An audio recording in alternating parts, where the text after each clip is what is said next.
안녕하세요. 상승미소입니다. 화요일에 방송이 없이 목요일에 뵙기로 했는데 본의 아니게 거짓말을 한 꼴이 됐습니다. 제가 오늘 방송을 하는 이유는 중요한 질문이 하나 있었고요. 두 개가 있었습니다. 그런데 이 질문에 단순히 댓글이나 메일로 답변 드리는 것보다 더 많은 분들에게 그 이유를 설명드리는 게 현재 경제 상황, 그 다음에 제가 시장을 보는 뷰죠, 관점을 조금이라도 이해하시는데 도움이 될 것 같습니다. 그래서 긴급하게 짧은 방송이지만 방송을 하기로 했습니다. 지겨우시더라도 한 번 더 보시는 그 아량을 부탁드리겠습니다. 먼저 광고 말씀드리면요. 화요일 아침 9시 30분 키움증권 TV 유튜브입니다. TV 마켓리더 다시 나갑니다. 거의 청문회 수준의 질문을 받았는데요. 제 시장에 보는 관점도 사실 거기에 포함되어 있으니 시간 되시는 분들은 9시 30분 키움증권 마켓리더 생방송 봐주시고요. 생방송 안 되시는 분들은 녹화 업로드 되니까 참고하시기 바랍니다. 그러면 먼저 첫 번째 질문부터 보여드리겠습니다. 첫 번째 질문입니다. 지지난주죠. 2주 전까지만 하더라도 위안화와 완전히 방향이 이탈했던 달러 원 환율이 최근 위안화가 상승하지 않고 오히려 하락 조정하는 상황인데도 불구하고 지난주 금요일부터 우상향하고 있습니다. 도대체 상승미소가 설명했던 것과 반대로 원 달러 환율이 조금씩 상승하는 이유는 무엇인가? 이 질문 메일로 여러분이 해주셨습니다. 그래서 지금부터 그 설명을 공개적으로 답변 드리겠습니다. 먼저 환율 차트부터 보시겠습니다. 위쪽이 달러 원 환율 USD KRW고요. 아래쪽이 역의 위안화 환율입니다. USD CNH입니다. 보시는 것처럼 오른쪽 박스에 보이시죠?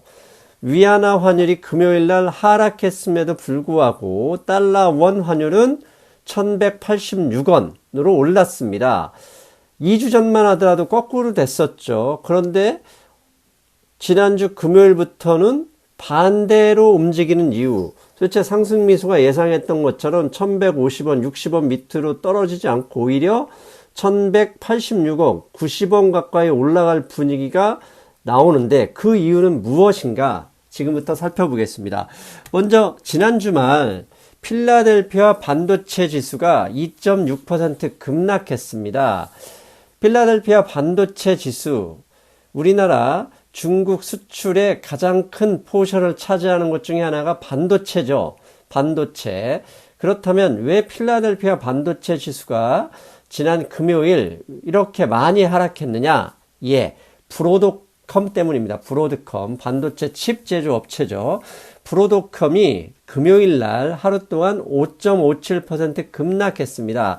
즉 미국의 주요 투자은행들이 브로드컴의 실적을 하향 조정 발표했습니다. 그 이유는 당연히 미국과 중국의 무역 분쟁, 하웨이를 매개로 한 국가 비상사태 선포, 거기에 반도체 칩 회사들의 매출이 떨어질 가능성이 높다라는 전망이 나왔죠.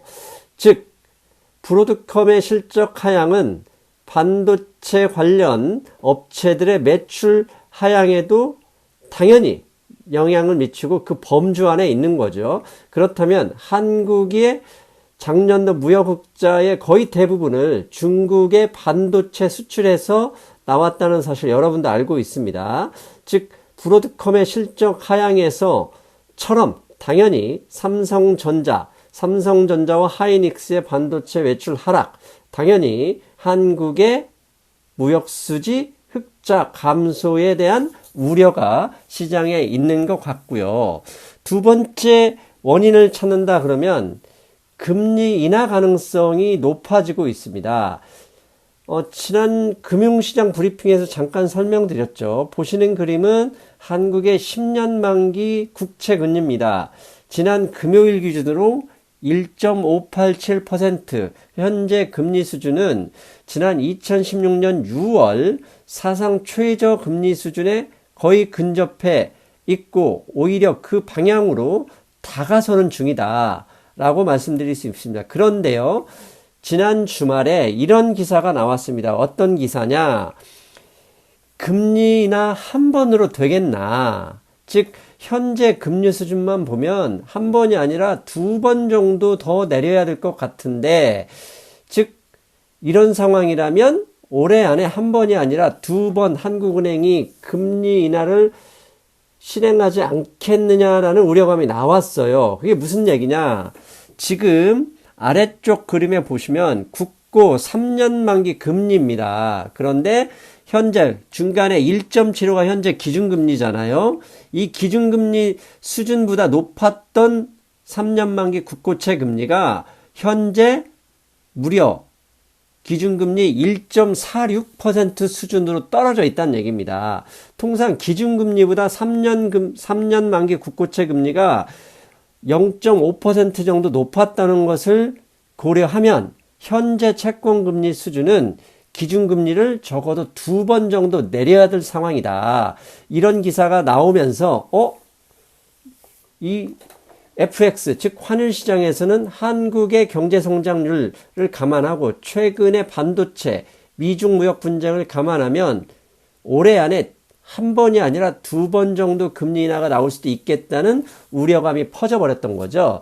이런 이유 때문에 최근 환율이 하향 조정이 아닌 상승 기회를 엿보는 것이 아닐까 이렇게 추정을 해봅니다. 자, 두 번째 문제입니다. 두 번째, 월요일에 올린 영상, 미국의 채권금리 인하가 미국 경제 성장, 미국 증시 성장을 다시 한번 올릴 수 있는 촉매가 될 수 있을 수 있다라는 이야기를 드렸죠. 그랬더니 그 영상에 오정근 님이 이런 댓글을 달아주셨습니다. 읽어드릴게요. 상승미소님, 좋은 말씀은 잘 듣고 있지만 한국 증시의 추세는 분명 하방이다. 여기서 즉 어제 월요일 방송이죠. 시장 상승 가능성을 언급하는 건 좀 무리가 있는 것 같군요. 미 증시 올라봐야 우린 찔끔 반등할 뿐이거든요. 예, 틀린 말씀 아닙니다. 정확한 팩트를 말씀하셨어요. 미국 증시가 상승한다고 해서 한국 코스피나 코스닥이 올라갈 가능성, 올라갈 기미가 안 보이는데 굳이 미국 증시 상승, 미국 증시를 분석할 필요가 있느냐 이렇게 지적을 해주셨어요. 정확하게 맞는 지적입니다. 그런데요, 제 방송을 듣는 게 코스피나 코스닥에만 투자하는 분들만 있는 게 아니라 해외 증시, 특히 미국에서 두 번째로 많이 듣고 있거든요. 그것도 있고요. 80% 가까이가 한국에서 듣고 있지만 이격도가 벌어진, 즉 다이버전스가 발생했다 해서 미국 증시를 분석하지 않는다. 그건 더 아닌 것 같아요. 그렇다면 왜 한국 증시와 완전히 이격도가 점점 더 벌어지고 있는 상황에서 제가 미국 증시를 분석하는지 지금부터 그 말씀, 그 이유 잠깐 말씀드리겠습니다. 먼저 그 말씀 드리기 전에요.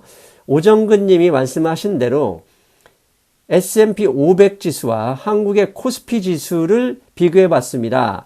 작년 10월 미국 증시가 급락했을 당시 한국의 코스피가 2370포인트 정도 됐습니다. 그런데요, 이미 미국의 증시는 작년 10월 고점을 올해 4월 달에 회복을 했었고 5월 달에 하락했다가도 6월 2주 동안 상승하면서 그 근처에 와 있습니다. 그런데 밑에 코스피는 전혀 반등의 모습, 반등의 움직임이 전혀 없어요. 고점 대비 아직도 300포인트 차이가 나는 이런 상황에서 미국 증시가 상승한다고 코스피가 올라갈까? 예, 저도 쉽게 올라갈 거라 생각지 않습니다. 그렇다면 왜 제가 굳이 미국 증시를 분석하는지 그 이유, 그 결론을 말씀드리기 전에 도대체 왜 이렇게 미국 증시와 코스피의 이격도가 벌어진 이유가 무엇인지, 그 이유가 무엇인지 살펴볼 필요가 있습니다. 자, 작년 10월 폭락하면서 다시 연초에 상승해서 고점을 회복했지만 한국은 전혀 그럴 가능성이 없습니다. 그랬던 가장 큰 이유 중에 저는 크게 두 가지인데, 첫 번째는 미국 경제와 달리 한국은 2019년 1분기 GDP가 전기 대비 마이너스 성장을 일으켰습니다. 즉 미국은 1분기 경제 성장이 연율로 전분기 대비 0.8% 성장했지만 한국은 마이너스 0.3%, 즉 역성장을 해버렸던 거죠. 당연히 종목은 시장을 이길 수 없습니다. 시장이, 경제 성장이 마이너스 나는데 그 시장에 있는 기업들의 주가의 총합인 증시가 올라갈 가능성이 없습니다. 그렇다면 여기서 한 가지 더 깊게 들어가 봐야 될 필요가 있습니다. 왜 한국은 1분기에 마이너스 성장이 발생했는가? 그 이유를 찾아봐야 되겠습니다. 1분기 한국 경제의 1분기 GDP 역성장의 이유는 딱 하나입니다. 예, 여러분도 알고 저도 알죠. 미국과 중국의 무역 분쟁 격화, 무역 분쟁이 해결될 기미가 없기 때문입니다. 무역 수지에서요, 중국이 차지하는 비중은 절대적입니다. 무역 수지 수출뿐만 아니라 무역 수지 흑자 규모에서 대중국 수출에서 차지하는 흑자의 대부분이 전체 무역 수지 흑자를 차지하고 있습니다. 즉 작년 기준으로 한국의 무역 수지는 704억 달러인데요. 이 중에 중국에서 벌어들인 흑자 규모는 557억 달러. 전체 79%가 중국 한 나라에서 무역 흑자를 일으켰던 겁니다. 당연히 이렇게 거의 상당한 수준을 중국 경제에 의존하고 있는데, 중국 경제에 의존하는 것은 대부분 부품 관련 수출이거든요. 그 부품을 중국 기업이 받아서 미국에 다시 조립해서 생산하는 구조인데, 이런 문제가 미국과 중국의 분쟁으로 인해서 한국이 가장 큰 영향을 받고 있다는 얘기죠. 오른쪽에 보면 미중 무역 분쟁에 큰 영향을 받는 10개국이 있는데요. 전체적인 보겠습니다. 한국이 저 6번째 나라인데요. 그 중에 우리보다 GDP 큰 나라는 단 한 군데도 없습니다. 즉 한국이 GDP가 전 세계에서 12위인데요. 한국보다 GDP가 큰 나라는 단 한 군데도 저 10개국에 없습니다. 즉 한국처럼 경제 규모가 큰 나라에서 중국 의존도가 너무나 높기 때문에 중국과 미국의 무역 분쟁으로 중국의 대미 수출이 줄고, 그로 인해서 한국이 중국에 수출하는 게 급격하게 감소하고 있었기 때문인 겁니다. 실제로 중국의 수출 수입 데이터를 보면 보시는 그림에서 붉은색이 중국의 전년 대비, 전기 대비 수입 감소를 차지하고 있는데요. 수입은 파란색 막대 보이죠? 미국이 본격적으로 중국 수출품에 대해 관세를 부과하기 시작한 이후로 지속적으로 역성장하고 있습니다. 중국 수입이 저렇게 줄고 있으니 당연히 한국 기업의 수출이 줄어들 수밖에 없고요. 한국 기업의 수출이 줄고 있으니 우리 대한민국은 대외 의존도가 높은 나라잖아요. 내수 시장이 적고요. 그러니 당연히 GDP가 마이너스 날 수밖에 없었다. 오늘 방송을 하고 있는 오늘 6월 17일 월요일에요. 영국의 포브스가 영국 맞죠? 포브스지에서 이런 기사가 나와 있습니다. 미중 무역 분쟁, 최근에 하웨이에 대한 미국 정부의 국가 비상사태 선포로 인해서 구글의 안드로이드 업그레이드를 물론 이제 90일 유예 기간에 있지만 중단하겠다, 이런 이야기가 있었죠. 그랬는데 바로 이 신문에서 뭐라고 나왔느냐? 하웨이가 해외에서 스마트폰 수출이 무려 40에서 60% 이상 급락했다고 합니다. 즉 이 규모가 300억 달러라는 아주 큰 이익이 감소한 것이다 라는 기사가 나왔어요.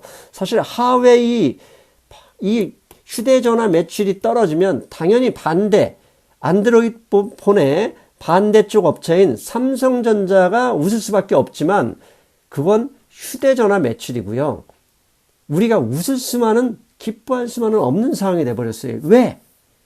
하웨이 휴대전화 수출이 늘면 늘수록 한국의 반도체 핵심 부품의 수입 중국에 대한 수출이 늘어날 수밖에 없는데 매출이 반대로 감소해버렸다?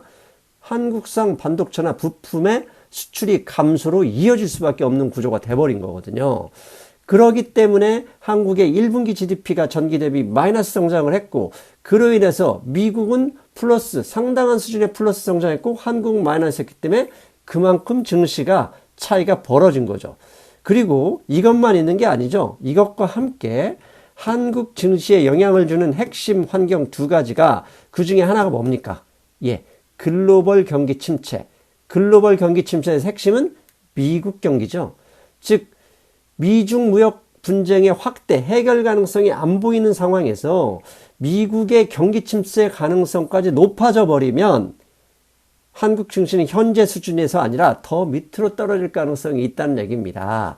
즉 미국 증시 상승 가능성이 높다 그러면 미국 경제의 침체 가능성이 없거나 줄어들 수 있다는 얘기입니다. 그래서 이제 결론을 말씀드려야 되죠. 코스피와 미국 S&P, 다우지수, 나스닥과의 관계성이 줄어들었음에도 불구하고 제가 미국 증시를 분석하는 이유는 이겁니다. 결국 무역 분쟁은 시간이 지나면 해결의 실마리가 보일 수밖에 없다. 왜? 생태계의 균형을 깨는 것은 트럼프 자체도 크게 원하는 것은 아닐 것이다.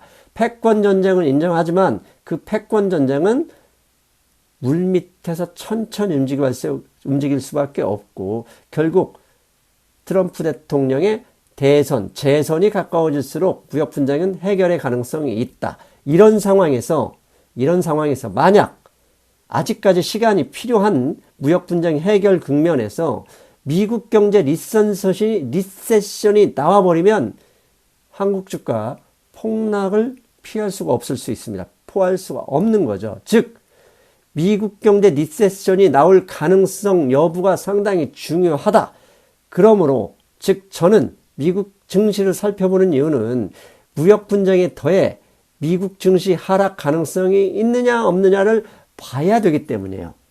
즉 무역 분쟁 플러스 미국 증시 하락, 즉 그건 미국 경기 침체 가능성이 높아졌을 때 나오는 건데 그렇게 되면 모두가 대피해야 되는 대형 사고가 될 수가 있기 때문에 한국 증시와 이격도가 벌어졌음에도 불구하고 살피고 있는 것이다. 즉 제가 월요일 방송에서 여러분한테 희망 아닌 희망을 드렸던 이유는 미국 경제 침체 가능성이 아직은 적다. 그러므로 굳이 있는 것을 손절매하거나 아니면 혹시 두려움이나 공포감에 떨어서 잘못된 판단을 막기 위한 것이다.